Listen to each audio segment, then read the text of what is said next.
is because of the society, as I said in my preamble, that we grew up in, that we do not own capital. That's number one. We do not have good education. That's number two. The third one is that our men do not also support the women when they dare want to go into politics. It's a very, very serious area that needs a lot of education, that we have to be able to continue to support. The men will have to be able to continue to support women. That is not to say all men are like that, but the majority of men do not support their women when they want to go into politics, into hard decision making. Because of certain prejudices, we think that if women become too powerful, they become disrespectful, they are no longer submissive.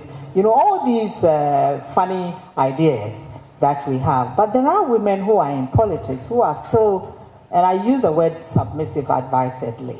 And nobody says that when you are submissive, it means that you cannot speak your mind or you just got to lie down for people to walk over you. That's not the meaning of the word submissive, but I think that is the way a lot of people understand it. And therefore they think if you are educated, a woman, and you want to go into politics where you have power, then you are no longer submissive. You know, you talk back at your husband. But at that level, you are only sharing ideas so that you should be able to engage your partner in meaningful discussion. You know, so those are some of the areas that are militating against our march forward. And compromising the independence of women, from my experience, what other demands do the banks make? Most of you here know what the banks require of you. And also, one of the things that has also affected women's march forward, and let me be very plain here, is that very often when women want to get into politics, and politics is just, you know, it's just a means to an end. Because with politics, it gives you a certain power to be able to influence decisions that ordinarily you might not be able to make. But that again, the society looks at women who are in politics as, I don't want to use the word, but it's like, what shall I say? You know, these are women who don't have husbands. These are women who, you know, they are, well, let me put it in inverted commas, maybe they are prostitutes or I don't know what. And you know what happens when women, those women who are in politics, you should speak to them or speak to us, and you will know exactly what I'm talking about. That it is not easy. We are seen in a different light.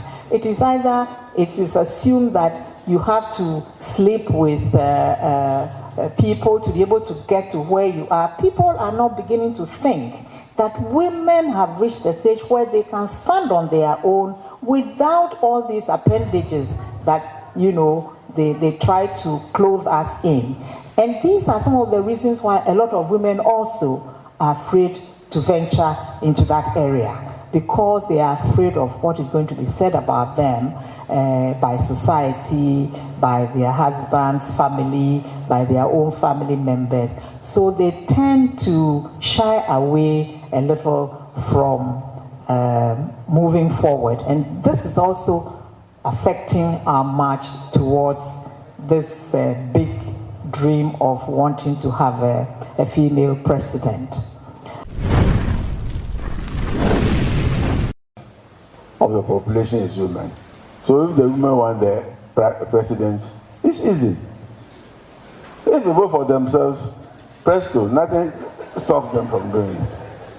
So seriously, I don't know what to say, but let's think about it. Again, I'm a very funny person somehow. You know, most of the classes in which I taught the class, it happened when a woman was a teacher. If the men came to the class, I'll go down. But the best teachers, without doubt, are women. And the best leaders are women. I used to call my wife the managing director. Well, that is my MD. When she is in the house, I have no problem. I'm sure I'll come back and be comfortable. You know one interesting thing about women? When we talk about marriage, no man is taught how to marry. But the women are taught how to marry. True or false? No, nobody taught me how to marry. My brother, were you taught how to marry? But you hear the women, they go and hide in the corner. Chuku. They are teaching all the styles and the tricks. Let me not finish my comments before the time is due. I think it should be heard by everybody in Ghana and in Africa, because the elements in there are so inspiring. I just want to plead that today, the power of social media is everywhere. Madam, do you have a social media page yourself, like TikTok? So that is my problem.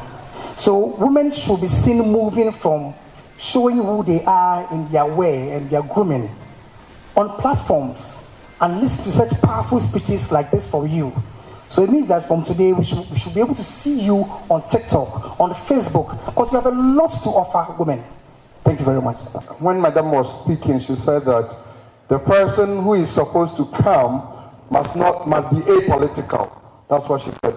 But what I will say is that no matter the divide, whether you come from party A or party B, all of us must support that agenda. Thank you very much. Let we, the women of today, present ourselves. That's all I can say. Clearly, nobody is willing and ready to hand you something just because you deserve it. That is one thing I've come to conclusion. It is clear, intellectually debated, we know it must be done. There's been clear, we don't even need to argue. Because if you look at even the most beautiful song that we all like during Mother's Day, Sweet Mother, it is not about the very big things that children or you and I remember. Remember when we were sick and your mother was there. You remember when your mother clothed you, when he was nice to you, Those are the things that sweet mother is talking about. So when you become a big person, you remember those things about your mother. That's when you don't want to even eat, you say eat. When you are sick, when you haven't eaten, she doesn't eat. Those kind of things.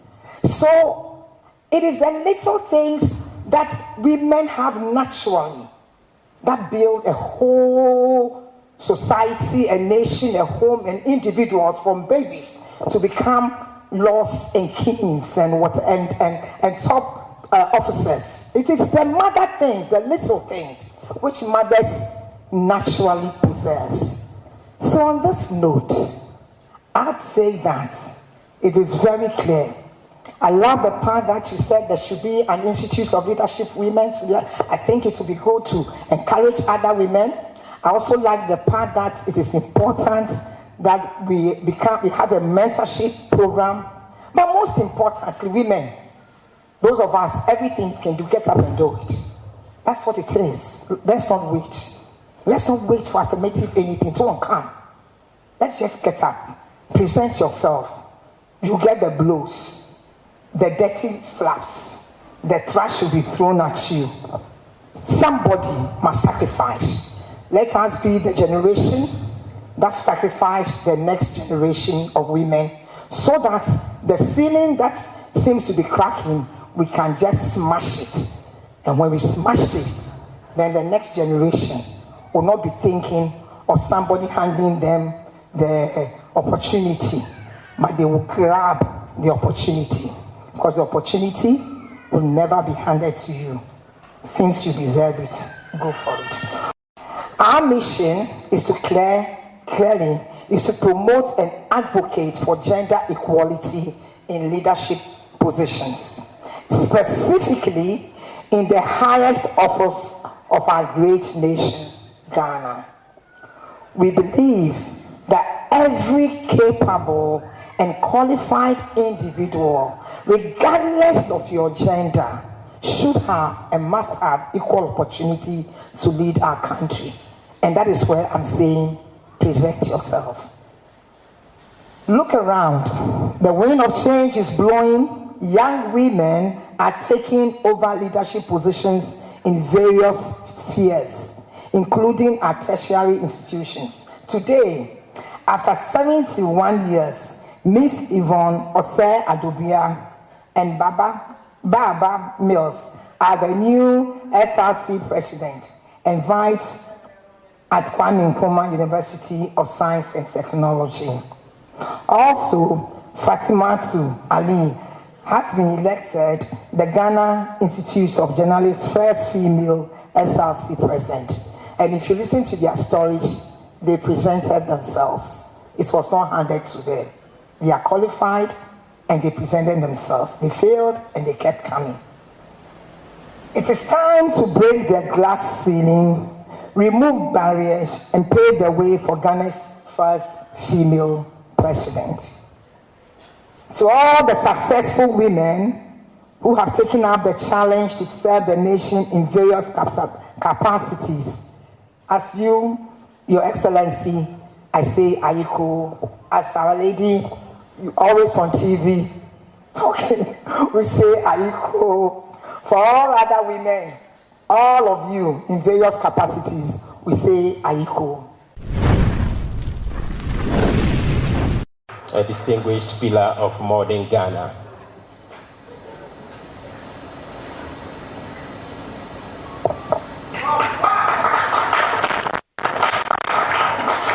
So these are the women